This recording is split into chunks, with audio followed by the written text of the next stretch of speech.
Hey everyone, welcome to episode number 29 of the High Frequency Podcast. I was recently getting lost in the vortex that is Instagram when I came across this post from an artist in Australia. The post really resonated with me and I really jived with what this guy was saying. So much so that after doing a bit of research into who he actually was, I really wanted to get him onto the podcast for a chat.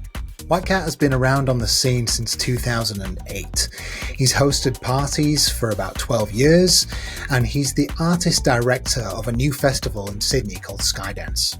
He's a genuine, down-to-earth, super passionate dude, really knows his music and really knows his stuff. The podcast is full of wisdom that you guys can take away, so I hope you enjoy it. One thing I will say though, guys, is that I had a bit of an audio issue with my microphone on my end, so the entire episode sounds like I'm underwater. I'm very, very muffled, so I apologize that the quality of my audio is not what it is on previous episodes and not as you're hearing it as in the intro right now. Hopefully I can rectify this in the future as I've managed to for this intro recording. So I don't know what happened, so I apologize for that. But hey, it's not about me, it's about the guest, and Whitecat's audio is just fine, so I'm sure you're going to be listening to his voice more than mine in this episode. Without further ado, please welcome to the podcast, Whitecat.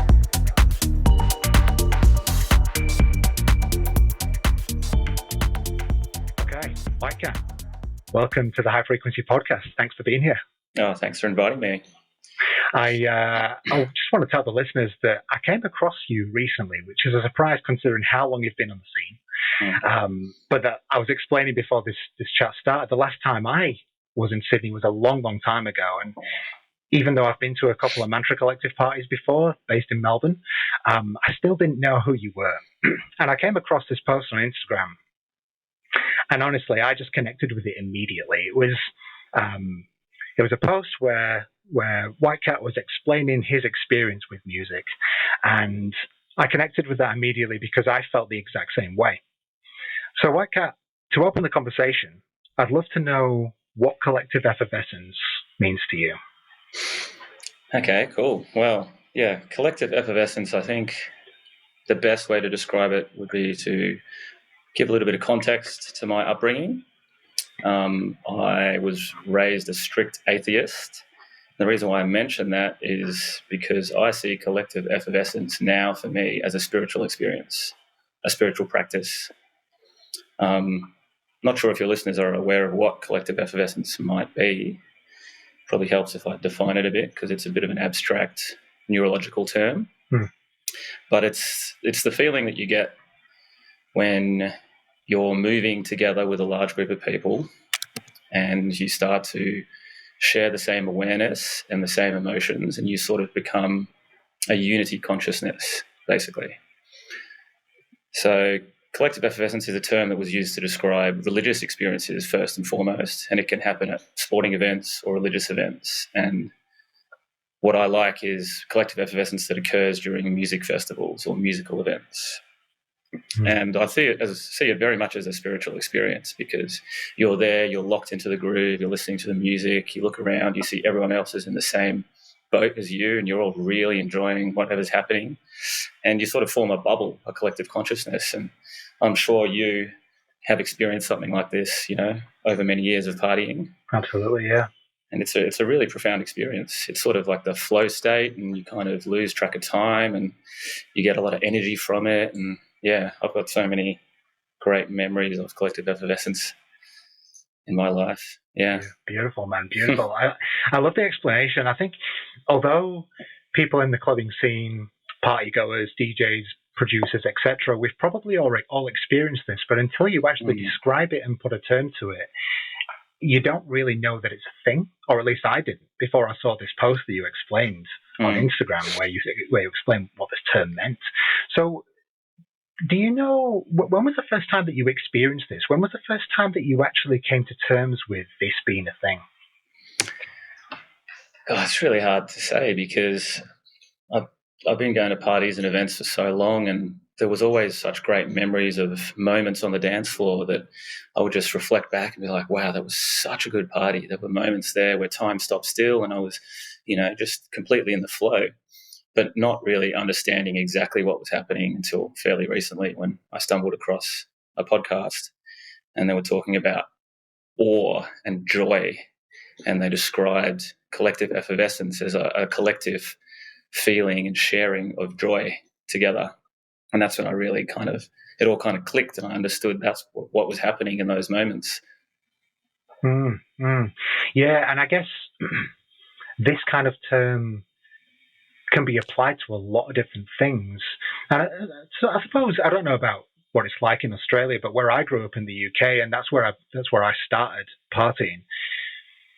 The party world had a little bit of a bad reputation where it was associated with a lot of negativity, and it's not until you actually understand, it's not until you're actually in a proper club with real music and real people, and time does fly by, and then all of a sudden it's 6 o'clock in the morning, that you realize that this is not a negative place in the slightest, and it is a connection that we have with everyone else. So I guess one of the topics that I did want to dive into, and it's off the back of this because it is a very positive experience. It's been a long time since I first kind of felt this experience, and as I said just before we had this chat, a lot of it was influenced by MDMA, and it does help a lot.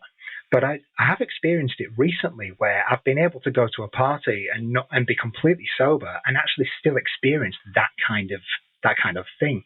But I do wonder, would I have experienced that if I hadn't have experienced it on MDMA? Or would I don't know. It's a question that can't really be answered. But do you think, in your opinion, people experience this a lot these days with the added use of phones? And just for context, before this question gets far too long, I do notice a lot that people use phones in the moment when you would generally experience that kind of uplifting joy.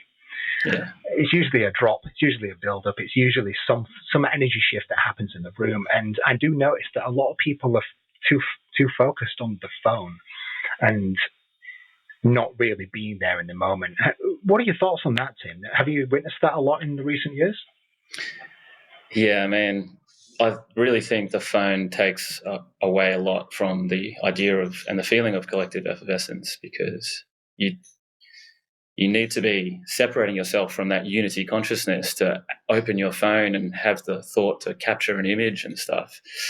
But just going back to collective effervescence and the idea of achieving it sober, I think it's entirely possible to do that, because you need a certain number of things to reach collective effervescence, right? You need to be completely relaxed.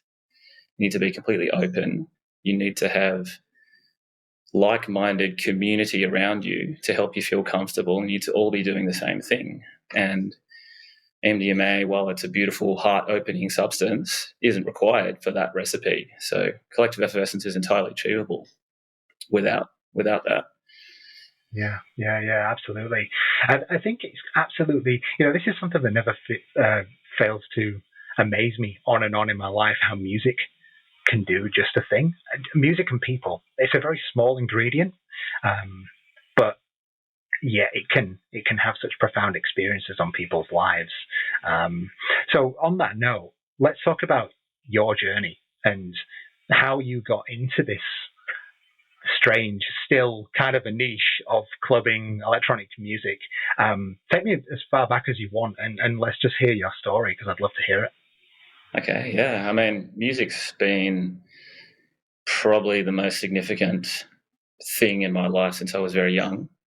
I was lucky enough to grow up in a very, not so much musical household, but musically connected household. So my parents would play lots of really great albums to me as a young child, and I was very aware of the power and significance of music on people.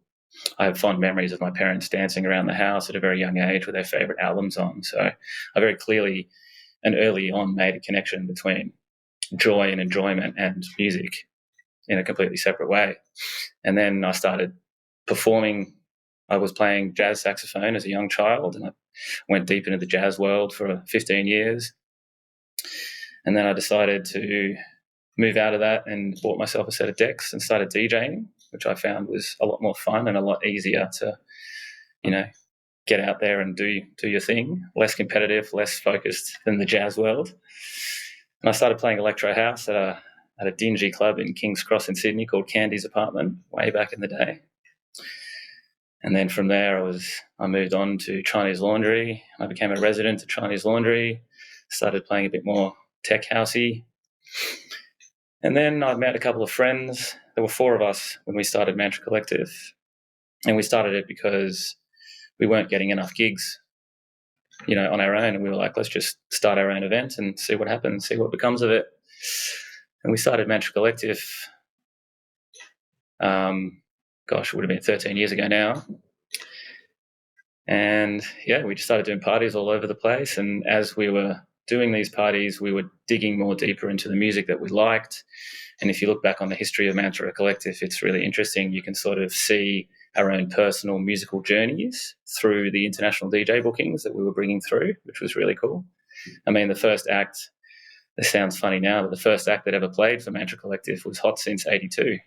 Oh, no way. It was the first time he ever came to Australia. Yeah. Oh, wow. And now you look at him now, he's absolutely massive. Yeah, right, yeah. And a few years after that, we booked Adam Port and Me and Ramper and the Kind of Music guys, and then slowly slipped deeper and deeper into the underground scene and found the Romanians, and then sort of solidified a couple of years into Mantra Collective on the Romanian sound and that minimal kind of sound as our main focus. And I just kept on doing some crazy parties over the years. We expanded into Sydney, in Melbourne, did lots of warehouse parties. Yeah, survived all through the lockouts, in Sydney for a long time, which was quite a journey and a lot of effort, but very rewarding in the end. And I've been involved in record stores in Sydney. I was part of Something Else record store as well, which is now sadly closed. Now I'm part of another record store. I've done so many different things over the years. I left Mantra Collective a few years ago after deciding that I was feeling a little bit too restricted by the musical offering that Mantra was sort of being pigeonholed in. And I wanted to sort of expand myself musically, play different genres, try different things. And now I just DJ for myself, and I'm part of the festival community here in New South Wales in Australia, which is extremely rewarding. I play a whole bunch of small, intimate 300 to 500 person festivals. And there's a new record store as well called Fanatico Records, which I'm part of in Sydney. It's been great. I've had a good career so far, and I'm no signs of stopping.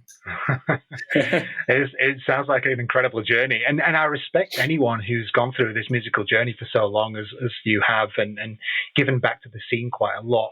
I think what I observe quite a lot these days is, because there's so many DJs out there, I observe a lot of people that are part of the scene but don't often give anything back to the scene.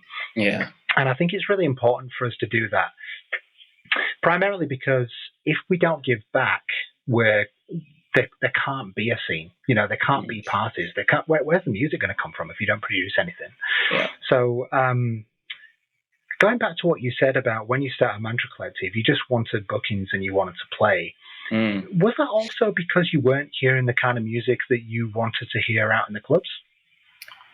I guess so. Like, I started getting a bit more tech housey when I was still a resident at Candy's Apartment, and Candy's Apartment was very much, a late 2000s electro house kind of venue. So moving away from that enabled us to be more creative with our music and kind of build our own sound, so to speak, as a collective, which was, it was great.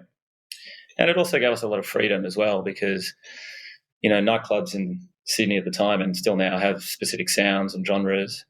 And no one was really, especially when we started to get to the minimal sound, no one was really pushing that in or even acknowledging that by any degree in Sydney.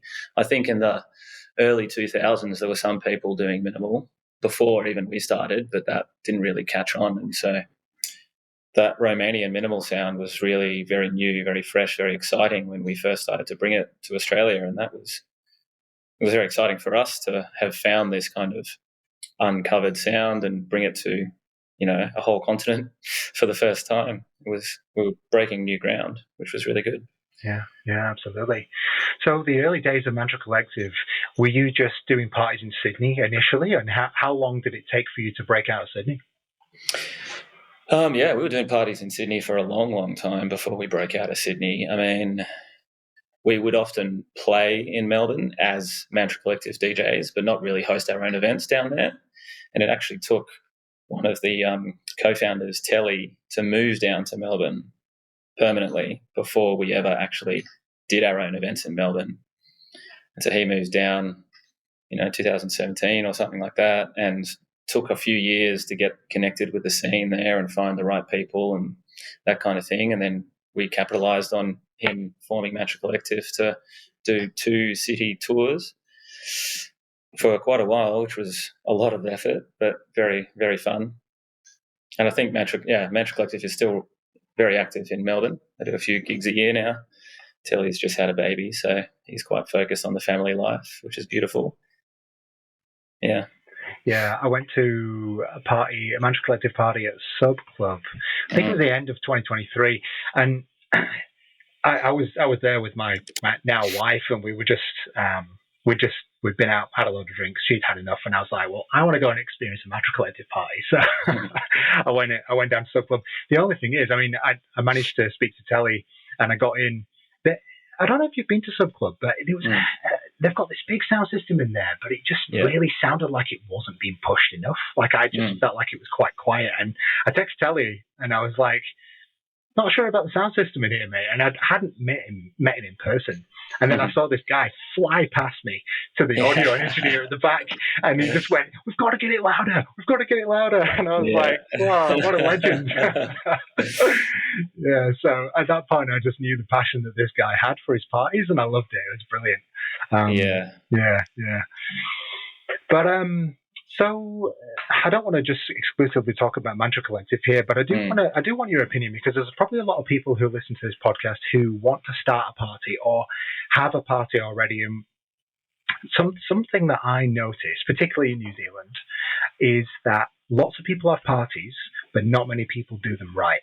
And so from someone who's experienced in this game, who's done a lot of parties over the year, a lot of very good ones, and hosted international eyes, what are your key ingredients for a successful party? I'd probably say 4 things. First one being passion. You have to be absolutely passionate about what you're doing. You have to be dedicated to the music. You have to be really, really, really invested in it. Dedication would be the next one. Throwing a party is not an easy thing to do, especially if you're doing a warehouse party, for example, or a party in a venue that doesn't normally host parties. That's when the effort really skyrockets with what you need to do to get it up and running.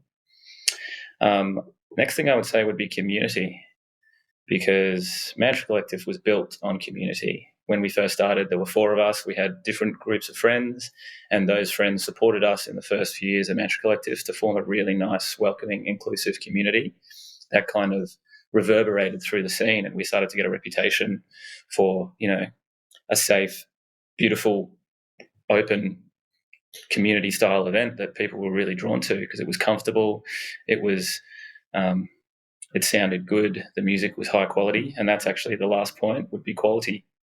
Quality not just of the music that you're personally playing, but quality of the other people, quality of the venue, quality of the sound system, and ultimately quality of the attendees.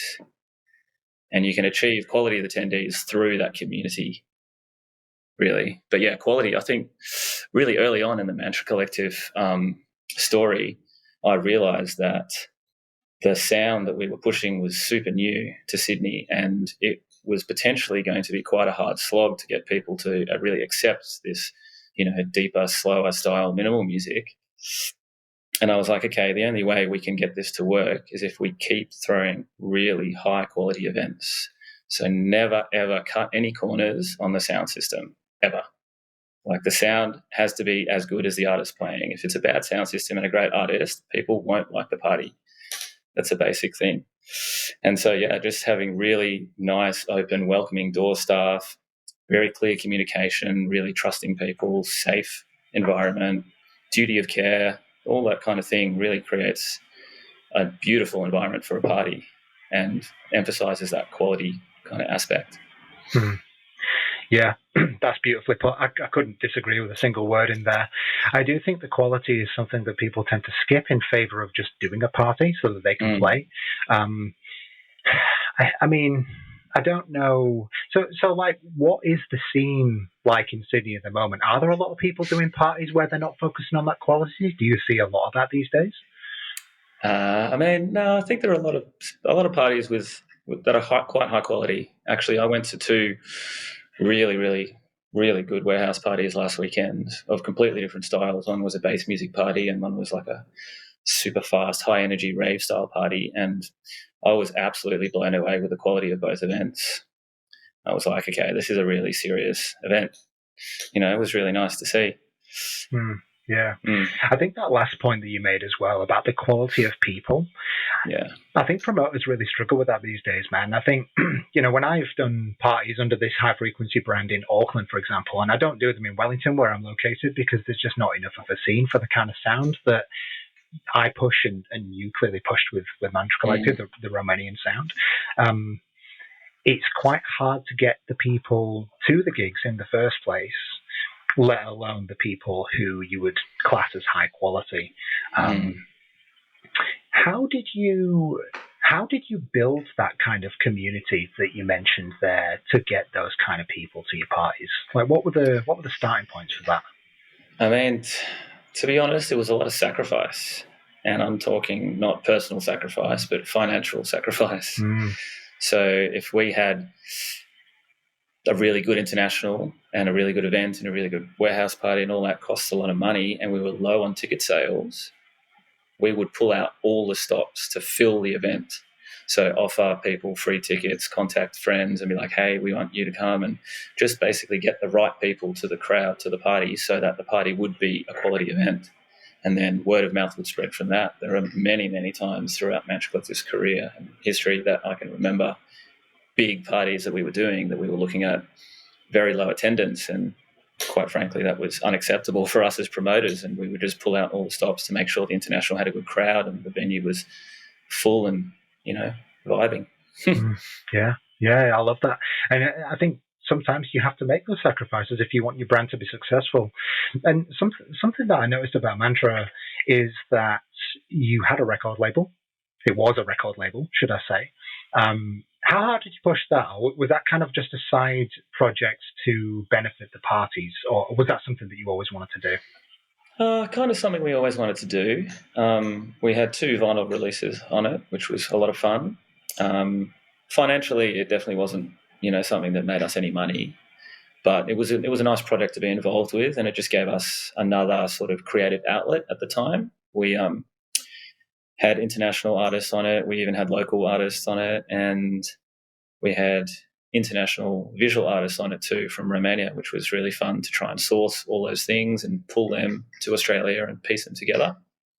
We only had 2 vinyl releases on it because the costs were just way too hectic. I think they still are, to be honest. They really still are. You need a lot of capital to do a record label, and you can make it work, but yeah, very expensive. And for those that are listening, I know Whitecat's not part of Mantra anymore, but he facilitated the majority of this, I'm sure. But the podcast series that you did was so good, man. Honestly, some of the best mixes I've heard have been part of that podcast. So thank you for putting such a beautiful thing out into the world, and showcasing some of those artists that we all love to listen to, because I think that was just a fantastic move. Oh, thank you. Yeah, the podcast series I was especially proud of. That was we had some really, really significant names on that, and connections that we made through the touring started to release on us, and it was good. It was a great platform for both locals to showcase that style and sound within Mantra Collective in Australia, and also internationals to, connect with Australia in a way, which was really what we're trying to do. We're trying to connect people at the end of the day. Yeah, absolutely. So, a bit of a change of topic, but something you mentioned there, with the cost of vinyls going up all the time, I have noticed that Discogs has just got out of control in Yeah. terms of, so I can't even justify to my wife that I shop on there anymore. So Yeah. Keep it quiet. yeah, pretty much. So, the evolution of mediums, I guess you would call them, from vinyl to CDs to, well, digital now.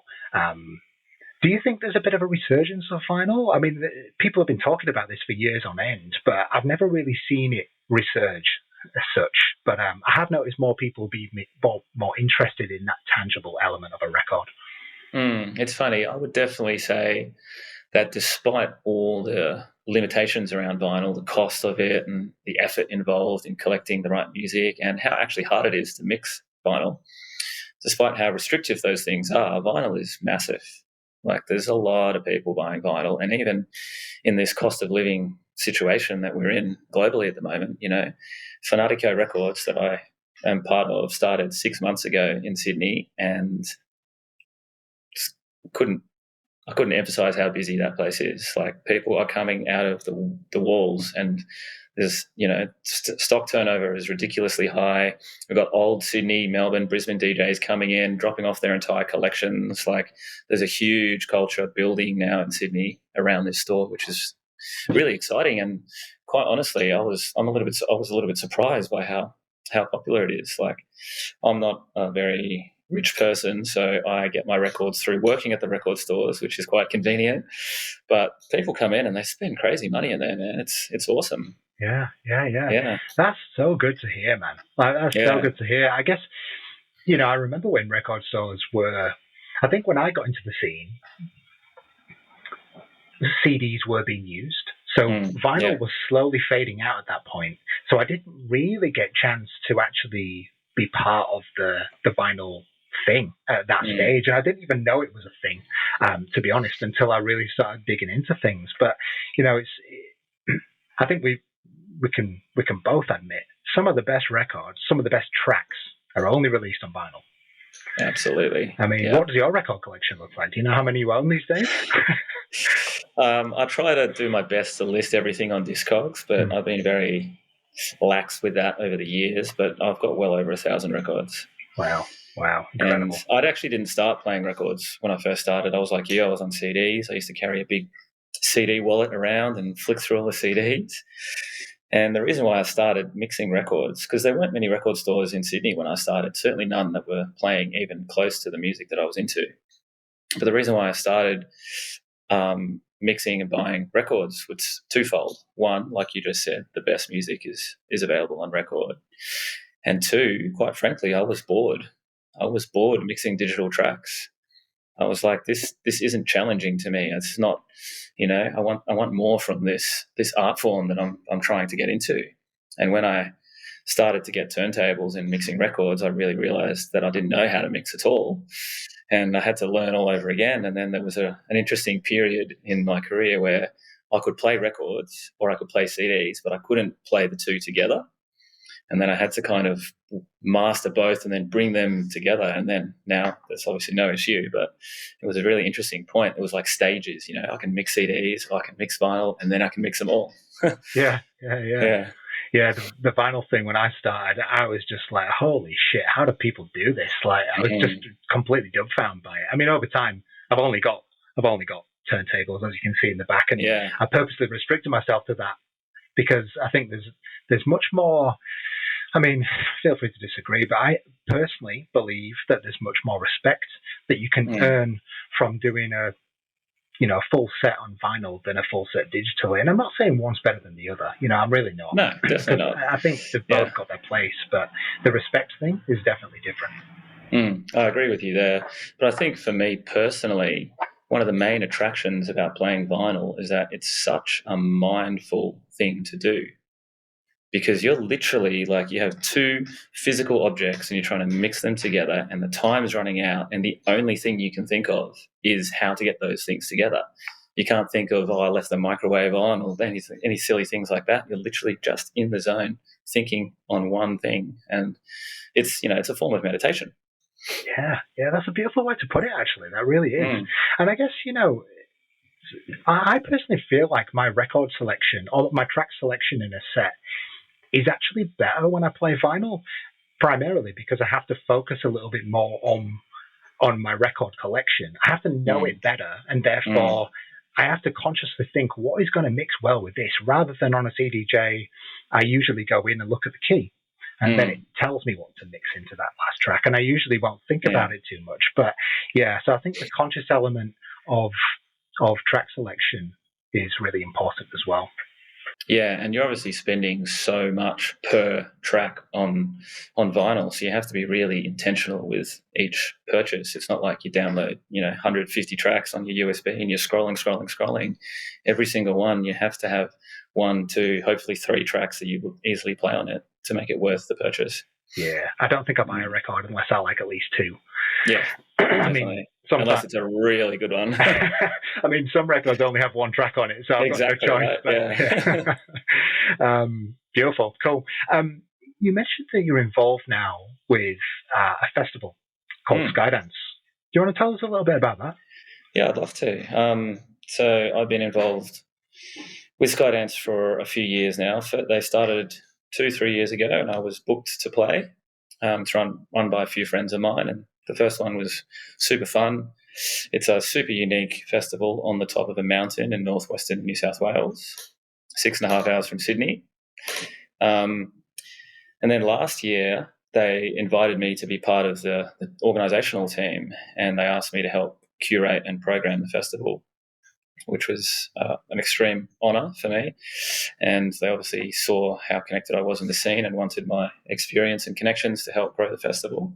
And now I'm officially part of the festival moving forward. And it's a really interesting and challenging creative project, because obviously I ran Mantra Collective for many years, and I know very easily how to throw a single genre warehouse party. That's a piece of cake. But when you're programming an entire festival, 3 days, 2 stages, you really, really have to be very intentional and careful with how the music flows and who plays what and when. And you kind of have to program the whole festival and control the energy of the whole festival across the day, across the weekend, which is, I'm learning a lot as I do it. Last year was the first time I did it, and it was really fun because, you pick people and you're like, I think I know what this person is going to play at this time. And then you see it and you're there at the festival and you're like, yes, that was exactly what I was hoping for. Or that maybe I'll put them at a different time next time. And, so it's a very rewarding experience. So what kind of festival is this? Is this a festival with multiple stages, multiple genres? Is it just kind of with it being a new concept, I'm presuming that they haven't been pigeonholed like Mantra Collective did get? No. So it started off as primarily an electronic music festival when I first played, primarily an underground electronic music festival even. And when I came in last year, they wanted to kind of expand the offering and attract more people to the mountain, because given it's 6.5 hours away from Sydney in far northwestern New South Wales, having a single genre event wouldn't really do it any justice, because it's so far away. The barrier to entry is already quite significant. So diversifying the genres was something that they asked me to do last year. And now I would say it's very much a multi-genre festival.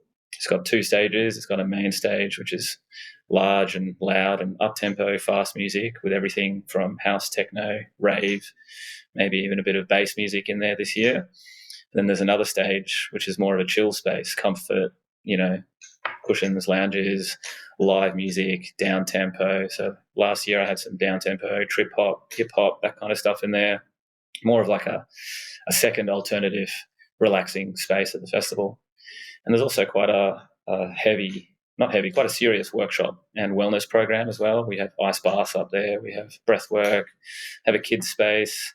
We're trying to cater to the entire doof community, I guess, and there's everyone and anyone in that community. So it's a interesting balancing act to have enough of something for everyone, but still have everyone entertained throughout the festival. Yeah, that's a really beautiful concept. I think there's quite a few festivals that are latching on to that concept now of having a really well-rounded. They've probably been happening for a long time, but I've noticed it more recently, particularly here in New Zealand as well, there's a few festivals that have that well-rounded programming of events. So they do have breathwork, they do have yoga, they do have, people playing live instruments, and then they do have the tech stages, what have you, and real live bands. And I think that's a really cool concept. And I've not been to a space like that in quite a long time. So what's your actual role for the festival? Do you select the artist? Is that your main job? Yeah, I'm the booking manager or the music director. Cool. Yeah. And do you find it challenging to go and looking for these different artists, given that you've been in a very minimal techno kind of mindset over the last 11 years? So I would never have been able to do this job if I'd done it straight after leaving Mantra Collective. So there's been a couple of years since I left Mantra Collective, and I've really thrown myself into the festival scene and attended many events that have a wide variety of genres. And despite being so focused on minimal in my past, I've always been very conscious of the fact that there's no such thing as bad music, and every genre has a time and a place, and not all music works at any time and place. And so it is challenging for sure to find different music, and I have a lot of fun researching different styles and different genres, because I call it cultural tourism. So on the weekend, like I said, I went to a couple of warehouse parties, and I went to a bass music warehouse party from a really, really established promoter here in Sydney called Dunge. And I've been aware of them since I started Mantra Collective, and I'm friends with the guys who run it, but I never really attended a Dunge party before because bass music is not my thing. But I was like, let's go check this party out and see what it's like and see what they do and see if this music has a place at Skydance and that kind of thing. It's really fun. Yeah, cool. I imagine that it's going to really push you to explore your limits of what you enjoy as music. Yeah, absolutely. Absolutely. Yeah. That record collection will be going to 2,000 in no time. Well, now I'm at a point where I have too much of one genre. Obviously, minimal would be that genre in my collection, and I'm in the process of slowly thinning out the amount of minimal I have and replacing it with other genres. Since entering the doof scene and leaving Mantra Collective, personally and my own musical styles have broadened and diversified quite significantly. And I actually play quite a lot of down-tempo music now, trip-hop and hip-hop and faster ravey stuff. And so, yeah, I've got a lot of work to do to broaden the record collection. Yeah, right. And funnily enough, that was going to be a question I was going to ask you. I was going to ask, how has your music taste evolved over time, and has that translated to the decks as such? Yeah. So I guess on that note, how would you describe your sound if you had to? It's always a challenging question. But yeah, it is a challenging question. I mean, I play so many different genres now. Like, I even play bar gigs with disco and all that kind of thing. And I think the one word I would use to describe every different style of music that I play would be groove. So, even if I'm playing 90 BPM hip-hop and trip-hop, there's an underlying groove to that sound that, keeps you moving, gives your hips some movement if you're listening to it. And, yeah, groove would be the main way I would describe my sound. Yeah. Sure. Yeah, the term groove, honestly, I think, although it's got so many different connotations, it's probably very overused in today's society. But yeah. I do agree. I mean, I've listened to a couple of your sets, and I do agree there is a groove to it. And that's the thing, going right back to the start of our conversation about collective effervescence, that groove is what people get locked into. Right? Yes. It almost sounds the same throughout the entire night. It does, of course, but if you think back to the previous night, there's only really little pieces that you can pick out in terms of the music, but you just know there's groove. Yeah, exactly. It's the most important. It's the groove that keeps you going, and then you get locked into your own sort of physical movement groove to it, and everyone starts getting connected. Yeah, absolutely. So these days, how do you approach a set? And I suppose that's going to have multiple answers because you do play such a variety of music these days. So how do you approach a set? What would you do to prepare for one? I mean, the way I approach a set these days doesn't really differ to how I used to do it. It comes down to a few things. Firstly, I kind of zoom out.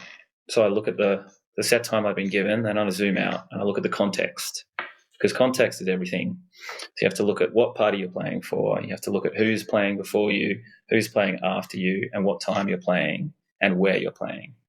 And then you kind of have to make an informed analysis of what the energy is going to be like at the event for that time. And then based off that idea of energy, I would start to create a playlist, I guess. So, for example, if I'm playing at a festival, if I'm playing, 2 p.m. on the main stage, it's going to be very different to 11 p.m. in terms of energy, and you have to kind of do your best representation of your style for that energy. That's really what I would focus on. That's such a professional answer. Honestly, when you answer something like that, it just tells me how much experience you do have with playing to different crowds. And it's like, I guess the reason why I feel that way is because some of the best parties I've been to have been the DJs have been playing to the particular to the time of the night, in a sense. A club, I think I mentioned this to Dave Fender on one of the previous podcasts, which you may have heard. Some of the best parties that I've been to in the UK were at a club which no longer exists, unfortunately, called Sankey's in Manchester. Now, that club, they just had everything right in terms of the ingredients. That you'd walk in, if you walked in there at 11 o'clock when the club opened, you wouldn't be hearing, big build-ups and drops. You'd be hearing some real beautiful, deep, groovy house that just had the groove, basically. And I guess my point here is that someone who understands their place in the night, a DJ that understands their place in the night, has got the experience. And I think typically a night doesn't want to start off with high energy. It wants to start quite low. You don't want to be peaking out too early, and then you want to peak, and then you want to come down at the end potentially. Yeah. But I think some of the newer DJs on the scene probably don't understand that. So I guess going back to when you booked people for Mantra Collective, how did you decipher whether people were going to play to their strengths at that particular time of night? Because sometimes a mix that you hear from the artist doesn't really do that, does it? Yeah, exactly. That sort of concept of the right DJ for the right time and playing to the time slot really stems from Mantra Collective. We were very, very particular and intentional about having a nice flow to the evening, because that's the only way you can control the energy of the party, and really the only way you can get to collective effervescence, And so how would we pick the right person to open or the DJ to warm up? Well, would just come from people coming to the party and seeing and hearing how the party would flow, and us connecting with them, and we would, they would understand how things flowed at our parties and would understand what was required of them for the different time slots. So if any promoters are listening, do you think it's out of order to ask a DJ, like if you were to book a warm-up DJ, but you don't really know whether they're going to know how to play warm-up style music, would you ask the question, or would you ask to hear some kind of evidence, or ask what parties they've been to? What kind of approach would you take? I'd definitely have a conversation with them if I wasn't confident that they would be able to do it without a bit of guidance, for sure. Asking to hear mixes is a good one. A lot of people put mixes up that are straight bangers, because everyone wants to play the peak time slots. But I think actually if you're an upcoming DJ, putting a mix out that would showcase an opening style or a warm-up style will actually get you gigs quicker. Yeah, that's an interesting point. And you have to sort of do those opening sets and the warm-up sets to cut your teeth, to understand how to interact with the crowd, to get experience behind the decks, to eventually allow you to do the best job you can when you get given the headline slot. Yeah, that's beautiful advice.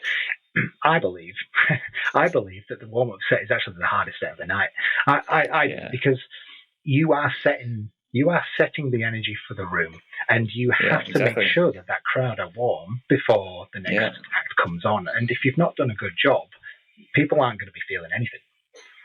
Yeah, exactly. The warm-up set is the most challenging and probably the most rewarding set anyone can do if you do it properly. And you have to be really, really, really smart about it, especially if you're warming up for an international, because you have to leave them with the energy that they're used to and that they're able to do the best job. Although obviously any international will have experience to take over from anyone generally.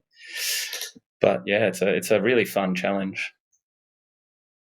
Another question probably for the promoters listening, because you did mention international artists. You've got a lot of experience with booking international artists and being booked overseas yourself, I understand. Yeah. What kind of experience do you have to go through? Like, what's the process that you have to go through to book an international artist and do it really well? In Australia specifically, it's very, very different to Europe or America because we're so isolated. So no international DJ is going to come here for less than 2 or 3 shows. And so you have to really work with other promoters around the country or work with an established touring agent to run all that for you, to book a run of shows to make it worthwhile for them to come out. That's definitely the first thing I would say. And then you have to be professional because artists are professional, agents are extremely professional, and so all your interactions have to be very clear, very concise. You have to be really upfront and true to your word, booking accommodation early, being really clear with your communication, paying your bills on time so you get the respect from the internationals and their agents to do more in the future.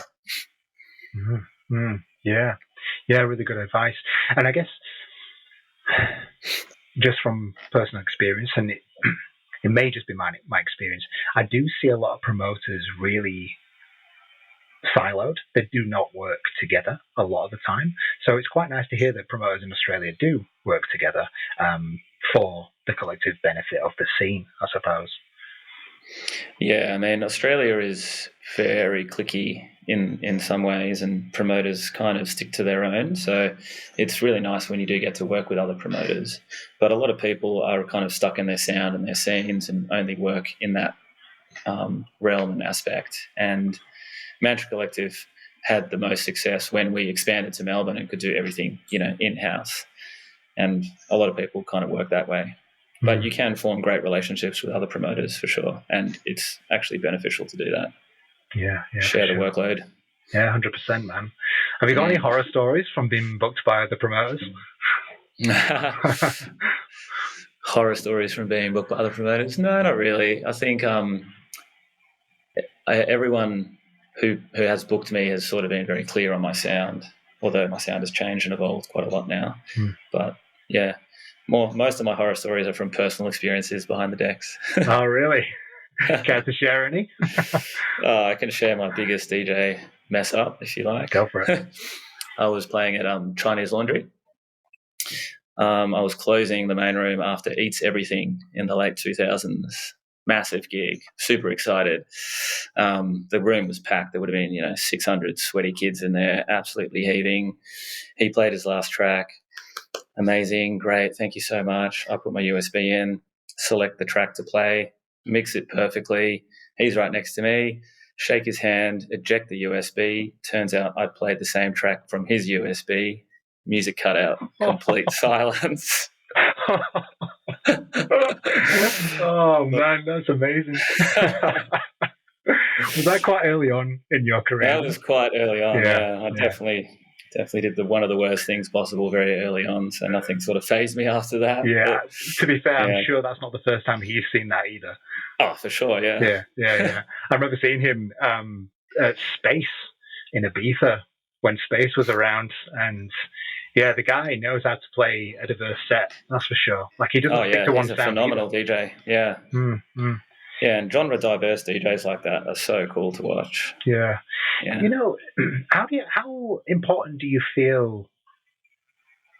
I suppose it depends what party you're playing for, but as an artist, to stick at this long term, how important do you feel the genre diversity actually is? Because some of the biggest, best DJs in the world don't tend to play. I mean, look at Ricardo Villalobos, for example.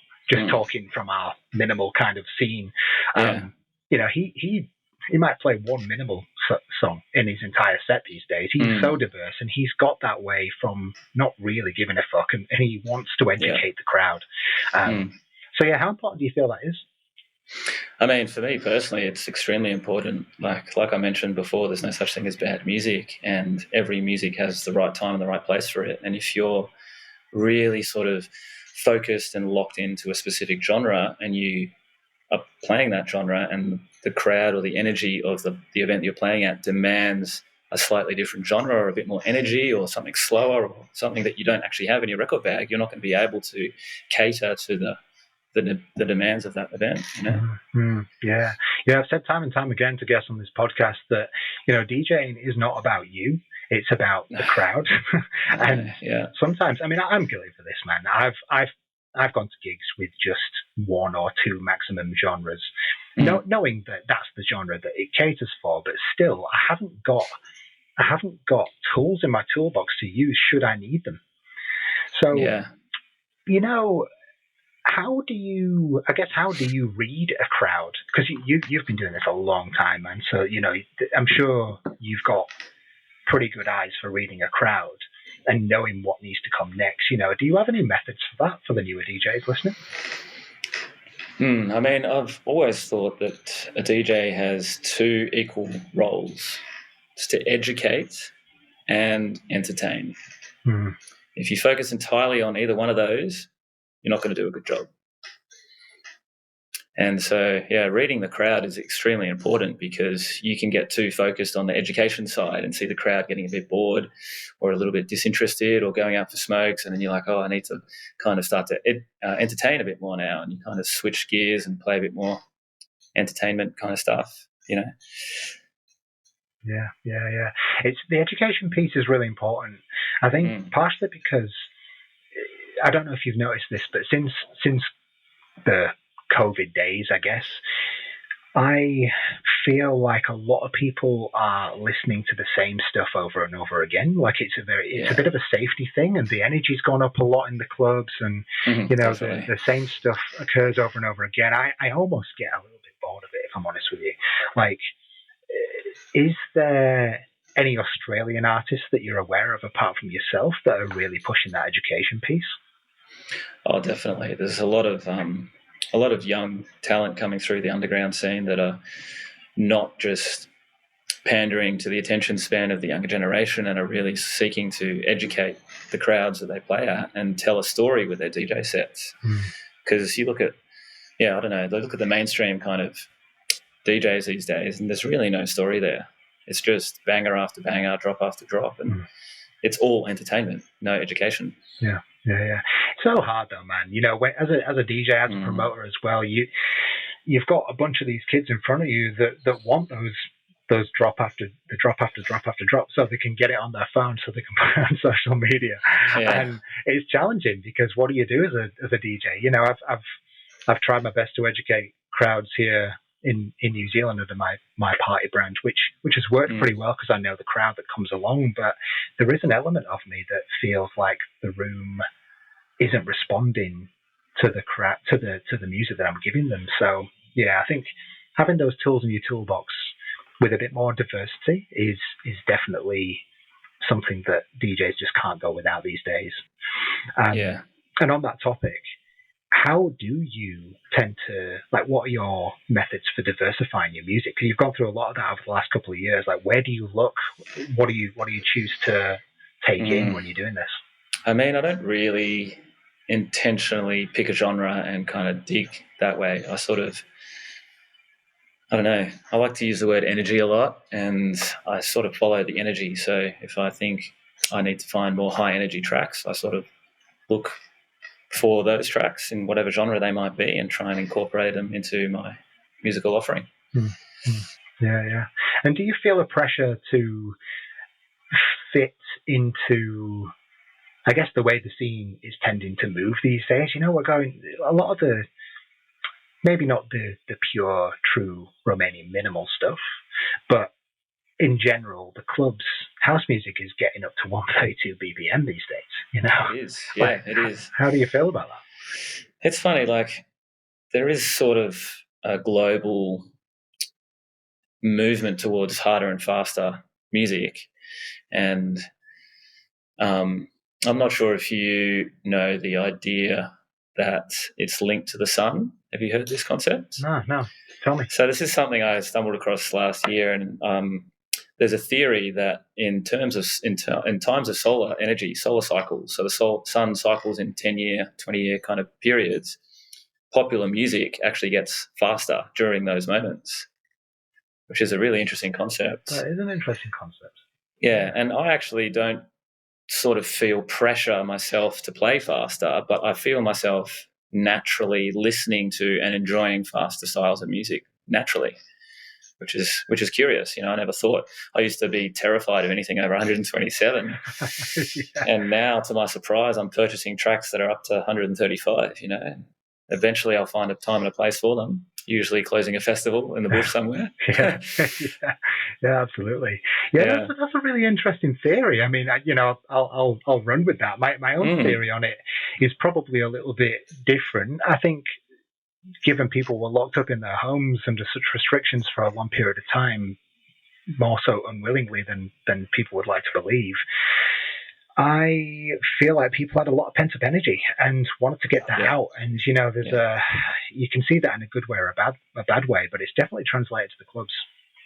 Yeah, no, I agree completely. I mean, obviously the solar energy thing is a nice holistic lens to view the faster music, but it definitely does stem from the lockdowns and the COVID isolation and the lack of any of that kind of thing for many years for a lot of people, and especially new generations of clubbers. And they come out and they're like, they want everything hard and fast and big moments straight away because they haven't really had any of that for years. Like, God, can you imagine turning 18 and going clubbing for the first time and having 2 years where you're locked in your bedroom? Like, what that would do to you neurologically and your upbringing and the way you consume music and appreciate music would be so different to you and I. It's wild.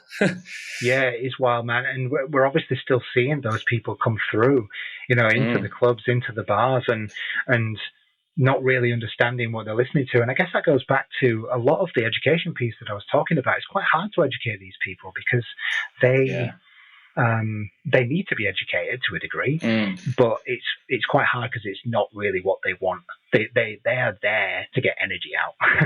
Yeah, exactly. Yeah, it's a tough one, man. But so how do you, with your experience over the years, Tim? I'm sure you have some kind of outlook on this.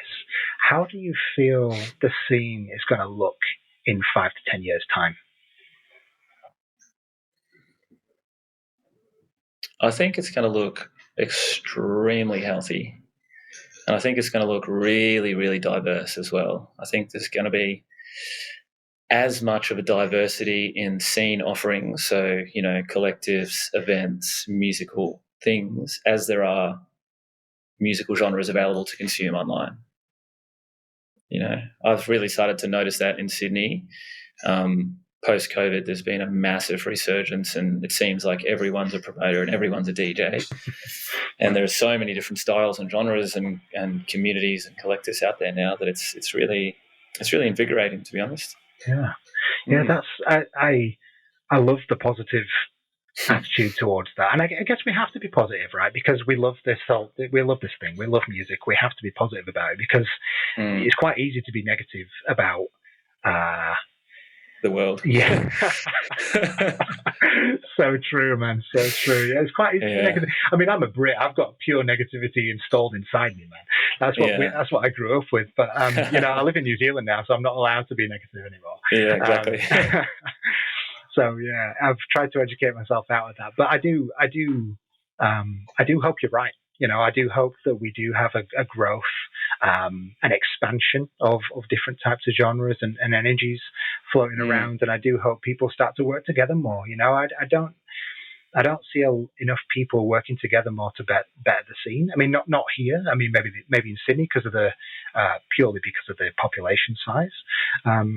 Sometimes, yeah, right. Cool.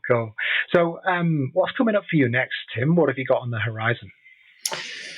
So I've got two really, really exciting gig opportunities next weekend. There's a long weekend here in Australia next weekend, and I'm warming up for a massive inspiration of mine next Friday night at a new venue in the Sydney called Carousel.